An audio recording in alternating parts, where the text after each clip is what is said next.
तो आज हम लोग डिस्कस करने चल रहे हैं ज्यूटर आयन और किस चैप्टर का टॉपिक है ये? अल्फा अमीनो एसिड है। ठीक, क्या है बेटा? What is alpha amino acid?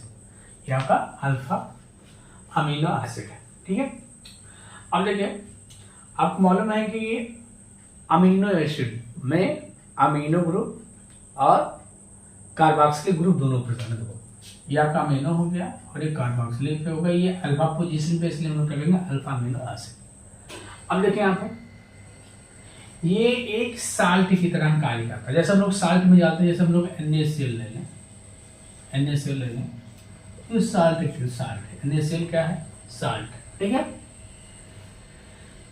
NaCl salt है। तो इसी तरीके से हम लोग देखते हैं alpha amino acid miss amino acid contain amino and carboxylic group act as salt. देखो इस तरीके से काम करता है, साल्ट का तरीके से। इन एक्वस सॉल्यूशन में क्या होता है? The carboxylic group can lose a proton. ये क्या करता है? एक प्रोटॉन में लूज कर देता है इन एक्वस सॉल्यूशन में, और ये प्रोटॉन यहाँ आ जाता है।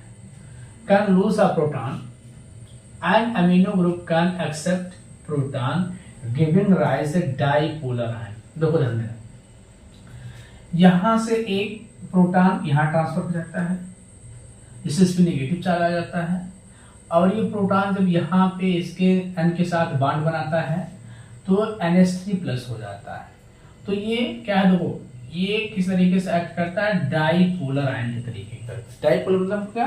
दोनों आयंस, पॉजिटिव और नेगेटिव आयंस। ठीक है, देखो यहाँ एक्ट एज डाइपोलर आयन।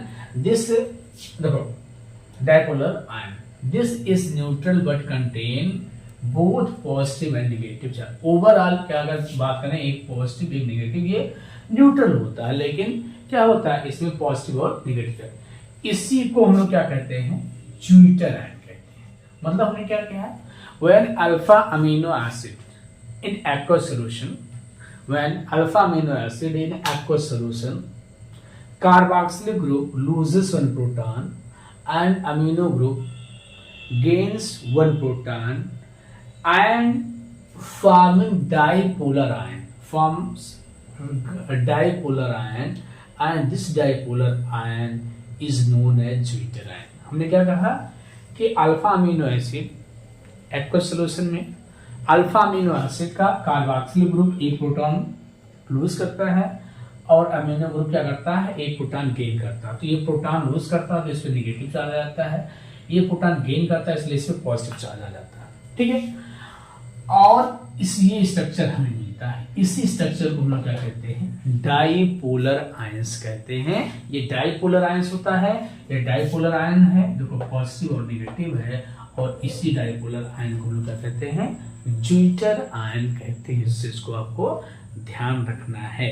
तो कभी कभी शॉर्ट नोट पे पूछा गया है, zwitter ion is neutral but it contains, over charge की बात करें पॉजिटिव नेगेटिव होता है, न्यूट्रल होता है, लेकिन अगर यहाँ पे देखें तो एक पोर्शन पॉजिटिव एक पोर्शन नेगेटिव है, और ये डाइपोलर आयन के तरीके से कार्य करता है। अब इसी में हम लोग एक पॉइंट और देख लेते हैं। जो अल्फा अमीनो एसिड्स होते हैं, अल्फा अमीनो एसिड होते हैं, ध्यान देंगे, जो अल्फा अमीनो एसिड्स होते हैं हम लोग देखेंगे ये ऑप्टिकली एक्टिव होते हैं। क्या होते हैं बेटा? ऑप्टिकली एक्टिव होते हैं। Alpha amino acid optically active होते हैं, और ध्यान देंगे यहाँ पे एक्सेप्ट ग्लाइसिन, ग्लाइसिन को छोड़कर एक्सेप्ट ग्लाइसिन को छोड़ के हम लोग यहां लिख लेते हैं। देखो alpha amino acids are optically active. क्या होते हैं? अल्फा अमीनो एसिड क्या होते हैं? ऑप्टिकली एक्टिव होते हैं, एक्सेप्ट ग्लाइसिन। जो ग्लाइसिन होता है ये ऑप्टिकली एक्टिव नहीं होता है।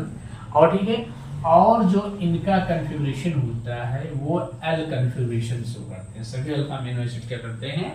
L कन्फिगरेशन शो करते हैं। आपको मालूम होगा कि L कन्फिगरेशन ये शो करते हैं। ठीक है, तो ये चीज आपको ध्यान रखना।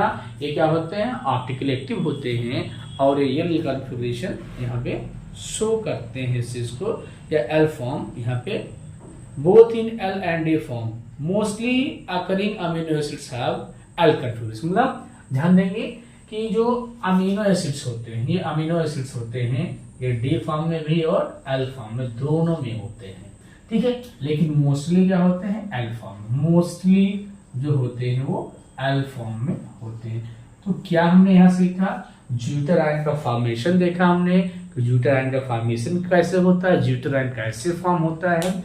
जब alpha amino acid aqueous solution में जाता है तो क्या होता है, इसका कार्बोक्सिलिक ग्रुप क्या करता है, एक प्रोटॉन को लॉस करता है और अमीनो ग्रुप उस प्रोटॉन को एक्वायर गेन कर लेता है, जिससे कार्बोक्सिलेट आयन और यहाँ पे NH3+ आयन बन जाता है। और इस स्ट्रक्चर को हम लोग क्या कहते हैं, ज्यूटर आयन कहते हैं। Zwitter ion is dipolar ion, क्योंकि यहाँ पे दो आयन्स होते हैं, पॉजिटिव और निगेटिव, इसलिए हम लोग इसे क्या कहते हैं, डाइपोलर आयन कहते हैं। दूसरी चीज हम लोग देखेंगे, ये ओवरऑल न्यूट्रल होता है, लेकिन इसमें पॉजिटिव और निगेटिव। फिर एक पॉइंट हमने ऐड किया इसमें, क्या हमने ऐड किया कि जो अल्फा अमीनो एसिड्स होते हैं ये ऑप्टिकली एक्टिव होते हैं, ऑप्टिकली एक्टिव होते हैं, और ये जो है डी और एल फॉर्म दोनों में एग्जिस्ट होते हैं, but mostly they exist in L form, ठीक है। तो ये आपका हो गया अमीनो एसिड और ज्यूटर आयन। Okay students.